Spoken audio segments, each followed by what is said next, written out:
Hello dear student, आज हम chapter number 1 class 10 chapter number 1 chemical reactions and equations की next topic writing symbols of physical states के बारे में पढ़ेंगे। यहाँ पे writing symbols of physical states, हमारा जो केमिकल इक्वेशंस है, इससे पहले हमने पढ़ा केमिकल रिएक्शंस एंड केमिकल इक्वेशंस। तो किसी केमिकल इक्वेशंस में उस कंबाइनिंग एलिमेंट या प्रोडक्ट की जो फिजिकल स्टेट होती है, इसको रिप्रेजेंट किया जाता है और इसी को फिजिकल स्टेट्स कहते हैं। For example you can see here in this reaction iron Fe which is in solid state, iron combine with water, iron water के साथ ये रिएक्ट करता है। Iron is in solid state, water is in gaseous state. तो इसका जो product होता है Fe3O4 फेरिक ऑक्साइड, जो कि सॉलिड स्टेट में है, और यहाँ पे हाइड्रोजन गैस रिलीज होती है। हाइड्रोजन गैस क्या है? ये गैसियस स्टेट में है। तो यहाँ पे जब केमिकल इक्वेशन को बैलेंस कर देते हैं तो इसके बाद इसका फिजिकल स्टेट रिप्रेजेंट करते हैं। तो यहाँ पे जो फिजिकल स्टेट है, इसका सबसे पहला इसका सॉलिड स्टेट है, जो स्मॉल एस से इसको रिप्रेजेंट करते हैं। लिक्विड स्टेट, इसको स्मॉल एल से रिप्रेजेंट करते हैं। गैसियस स्टेट, इसको स्मॉल जी से रिप्रेजेंट करते हैं। और एक्वस स्टेट, इसको स्मॉल ए क्यू से रिप्रेजेंट करते हैं। Dear student, solid liquid gaseous state आपको तो समझ में आ रहा होगा, लेकिन यहाँ पे एक्वस स्टेट का क्या मतलब है? कोई भी सब्सटेंस जब वाटर में ये सॉल्यूशन फॉर्म में होता है तो इसे एक्वस सॉल्यूशन या एक्वस स्टेट कहते हैं। यहाँ पे मैं एक और एग्जांपल आपको दे रहा हूँ, जैसे carbon monoxide CO plus H2। Carbon monoxide ये गैसियस स्टेट में है, हाइड्रोजन गैसियस स्टेट में है। तो ये क्या फॉर्म कर रहा है? CH3OH। CH3OH यहाँ पे लिक्विड स्टेट में है। तो ये कार्बन मोनोऑक्साइड, हाइड्रोजन गैस और CH3OH जो मेथनॉल है, लिक्विड स्टेट में है। तो इसको हम बैलेंस अगर करेंगे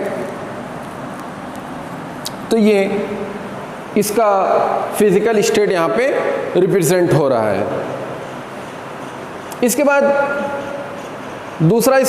तीसरा इसका एग्जांपल है CO2 plus H2O। CO2 is in the gaseous state, H2O in the liquid state. When carbon dioxide reacts with water in the presence of sunlight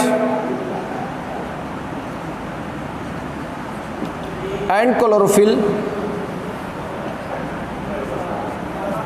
it produces glucose C6H12O6।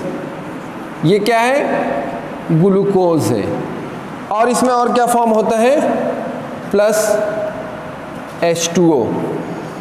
जैसा कि आप photosynthesis process आपने पढ़ा है कि carbon dioxide water के साथ react करके सनलाइट की प्रेजेंस में और क्लोरोफिल की प्रेजेंस में ये क्या फॉर्म करती है? ग्लूकोज फॉर्म करती है, जो कि प्लांट का एक फूड है। ये फोटोसिंथेसिस प्रोसेस में ग्लूकोज यहाँ पे प्रोड्यूस होता है। इस इक्वेशन को अगर हम बैलेंस करेंगे तो 6CO2 प्लस 12H2O और यहाँ पे 6H2O। तो यहाँ पे हम देख सकते हैं कि कार्बन डाइऑक्साइड गैसियस स्टेट में है, वाटर लिक्विड स्टेट में, और ग्लूकोज C6H12O6 ये किस स्टेट में है? एक्वस स्टेट में है। यहाँ पे AQ एक्वस स्टेट।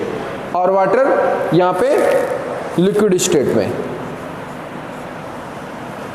यहाँ पे जो एरो है, एरो के ऊपर सनलाइट और क्लोरोफिल दिया है, तो यहाँ पे जो कैटलिस्ट है, टेम्परेचर है, प्रेशर है, ये सब एरो के ऊपर रिप्रेजेंट किए जाते हैं या तो एरो के नीचे रिप्रेजेंट किए जाते हैं। जैसे इस रिएक्शन में 340 ATM,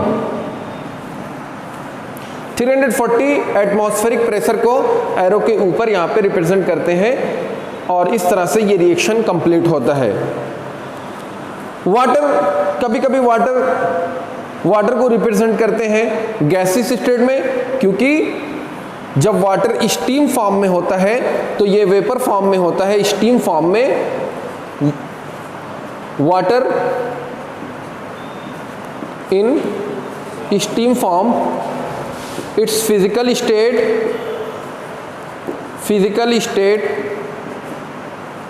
is represented as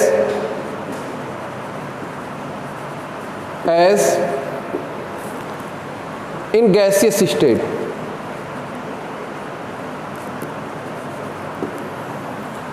dear student, physical state को रिप्रेजेंट करने की क्यों ज़रूरत पड़ती है? क्योंकि फिजिकल स्टेट किसी भी केमिकल इक्वेशन में हमें उस कंबाइनिंग एलिमेंट के बारे में कंप्लीट इंफॉर्मेशन बताता है कि ये एलिमेंट या कंपाउंड किस स्टेट में है, सॉलिड में है, गैस में है, लिक्विड में है या एक्वस स्टेट में है, ये हमें रिप्रेजेंट करता है।